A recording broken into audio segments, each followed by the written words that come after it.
Okay, we are on Module 2, Topic 2, Lesson 3. We're on page 261. And we are going to be finding the slope. So it says Lashana makes jewelry to sell at her craft fair. On Monday, she makes 12 bracelets. On Tuesday, she works on an additional 2.5 hours and has a total of 22 bracelets. Determine the time it takes Lashana to make one bracelet. So when we look at this, it says the time it takes to make one bracelet. Now I know it doesn't have the per in there, but it is saying time per one bracelet. Okay? So when it talks about that, remember there we go. So the number of bracelets are going to go as the independent or the x value, and the dependent is going to be the time. Now, at the beginning of the day on Tuesday, she already had 22 bracelets starting the day off. Okay, at the beginning of the day, it was 0 time. She had 12 bracelets. Then, after 2.5 hours, she had 22 bracelets. So 22 bracelets in 2.5 hours. Now, normally we usually have the time as the x value or the independent, but this time it said time per bracelet. So now we're going to take this and we're going to plug it into the slope formula. So if I'm going to plug it into the slope formula, I'm using these numbers right here, 2.5 minus 0. And then I'm using these numbers to do the denominator, 22 minus 12. When I do that, I get 2.5 divided by 10.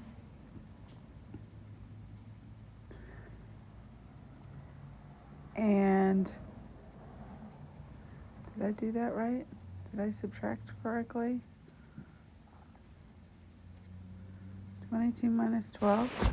So when I put that into the handy dandy calculator,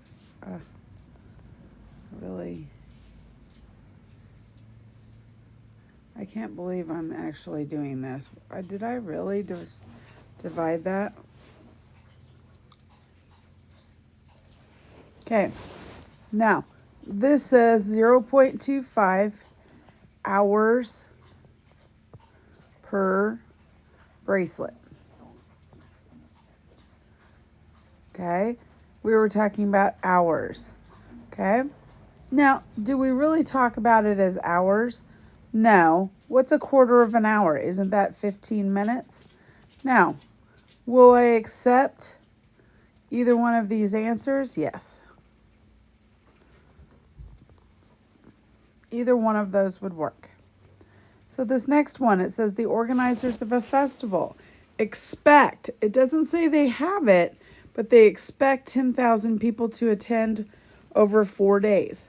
At the end of the festival, the organizers say that they have exceeded their expected attendance. So exceeded, so they went over the expected by 2,000 people. Determine the average number of people that attended the festival per day. So here it is. Number of people per day. So that means when I'm writing my X and Y, the number of days goes first and the number of people goes second as the dependent. So when I start off the day, the very minute before the festival starts, we have 0 days. No days have occurred. How many people have shown up? 0 people. But after 4 days, right here, after 4 days, how many people showed up? They expected 10,000, but they exceeded that by 2,000. So that means that they have a total of 12,000 people. Now this is proportional because it goes through 0, 0. So finding the slope on this, it is proportional. So I just take the 12,000 and divide it by the 4,000. And some of you wrote it,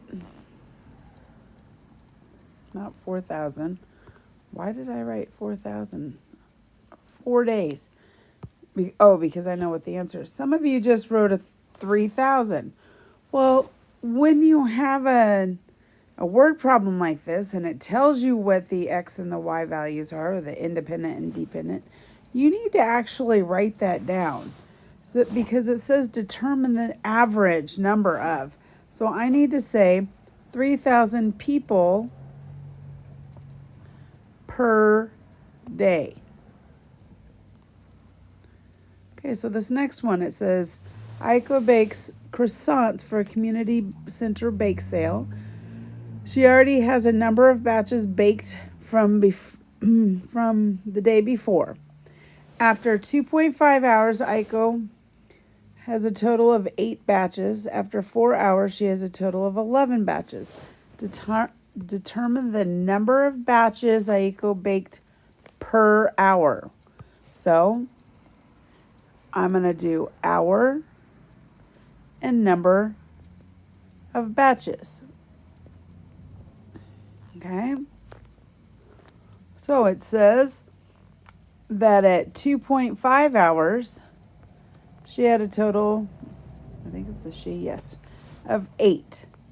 Then it says at 4 hours, there was a total of 11. So now you just need to find the slope. Remember, we set it up like this. Okay.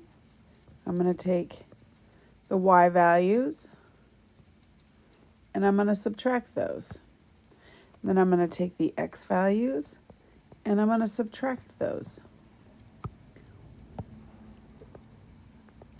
I get 3 over 1.5. And when I divide that, I will get 2 batches per hour. Okay. Next one. It says Clayton and Iris purchase admissions to the carnival plus a number of game tickets. Clayton purchases 10 game tickets and spends $19.50. Iris purchases 15 game tickets and spends $23.25. Determine the cost per game. So here we go. Okay, so the number of game tickets, comma, the cost, the money. So I'm going to do 10 game tickets, cost $19.50, and 15 cost $23.25. So again, I'm going to set up my slope exactly how we've been doing. I'm going to subtract 23.25 and 19.50. And then I'm going to subtract my x values, 15 minus 10. So if I subtract 23.25 and 19.5, I'm going to get $3.75 over, and that's going to get me 5. And I divide those numbers, and I will get 75 cents per game ticket.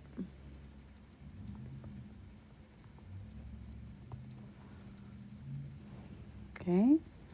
The next part says each context represents a linear relation. So we know it makes a line. Read the problem situation, determine the y-intercept, write the y-intercept coordinate form, and explain what the y-intercept means. Okay, so here we go. It says the water level of the river drops each day. After 3 days, the water level is 32.5 feet. After 8 days, the water level is 30 feet. Okay. It says water level drops each day. So we're going to do number of days. That's not the right letter. Number of days and water level. So 3 and 32.5. Then we have 8 and 30. So I'm going to find the slope.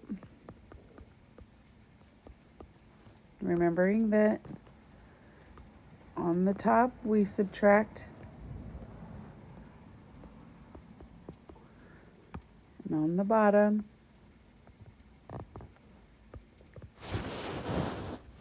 and so when we do this,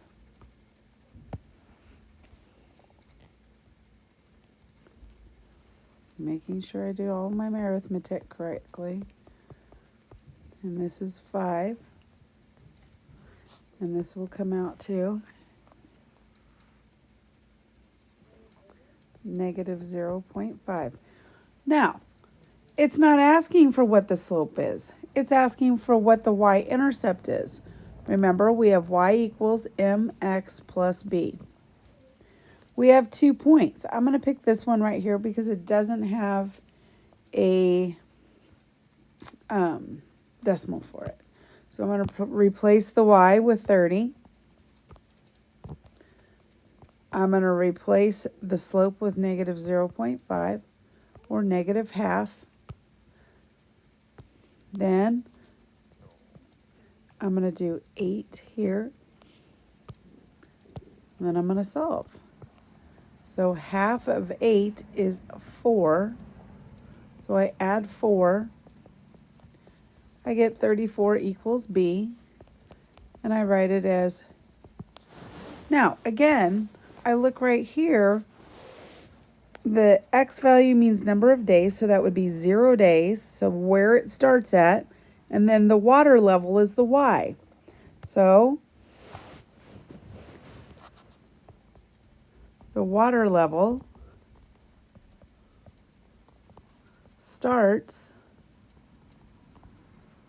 at 34 feet. That's what the y-intercept means. So this next one, it says, Betty worked at a golf course during the summer after 8th grade. After working for 2 weeks, she had her earnings to the gifts she got for She added to the earnings that she got. I can't speak. She added her earnings to the gifts she got for graduation and found she has $570. After 6 weeks of work, she has a total of $870. Now, when we do this, let's think about it.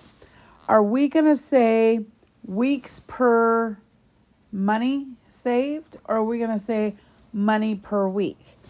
Okay, it's going to be money saved per week. How much does she save per week? So when we put that in our parentheses, this is going to be talking about the number of weeks. And this is going to be money saved.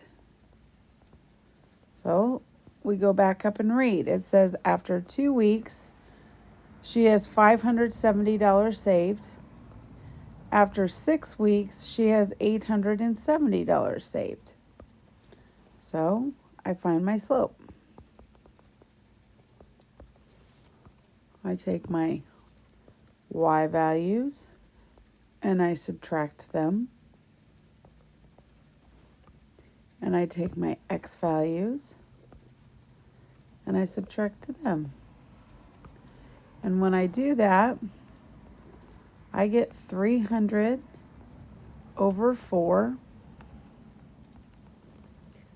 Okay, so that goes in 7 times 75. Okay, so that's $75 saved per week. Awesome. Now that we have that, it needs your y-intercept. So we're going to use the same thing, y equals mx plus b. Which point am I going to pick? I'm just going to pick the first one. So 570 equals my m value, which is 75, and then my x value, which is 2, and then I solve. So I have 570 equals 150 plus b. Subtract 150 from both sides. 0 to 4 equals b. I put it in my parentheses. What does that mean? That means 0 weeks. Well, where did we get something for 0 weeks? The gifts she got for graduation. So she received